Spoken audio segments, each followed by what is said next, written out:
29 मार्च 29 मार्च 30 मार्च आणि 31 मार्च दरम्यान राज्यामध्ये पूर्व विदर्भ, पश्चिम विदर्भ, मराठवाड्यामध्ये, मध्य महाराष्ट्रामध्ये विखुरलेल्या स्वरूपाचा एक अवकाळी पाऊस येणार आहे। म्हणून हा अंदाज सर्व शेतकऱ्यांना लक्षात घ्यायचा। सर्वदूर पडणार नाही, फक्त विखुरलेल्या स्वरूपात जिल्ह्यातल्या कुठेतरी 5-6 ठिकाणी जिल्ह्यात पडू शकतो। म्हणून हा अंदाज विदर्भ, मराठवाड्यातल्या शेतकऱ्यांनी हा अंदाज लक्षात घ्यायचा।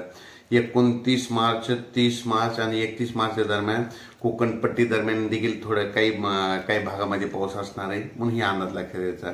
उत्तर महाराष्ट्रात देखील 1-2-10-12 ठिकाणी सुद्धा पाऊस येऊ शकतो।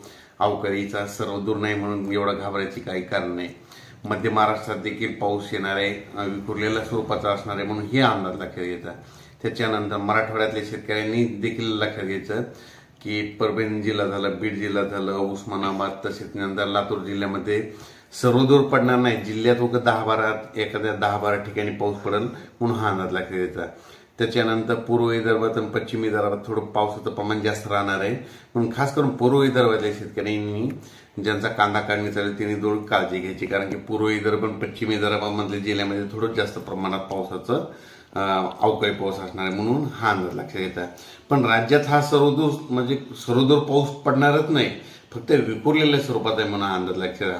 पण तरी सर्व शेतकऱ्याला सांगू इच्छितो, आता नेमका आता कांदा काढणी चालू होणार आहे, म्हणून शेतकऱ्यांनी काय करायचं, आता हे मार्च महिने म्हणजे आता मार्च एंड आहे, म्हणजे बँकेचं मार्च एंड असते म्हणून हे लक्षात घेतलं।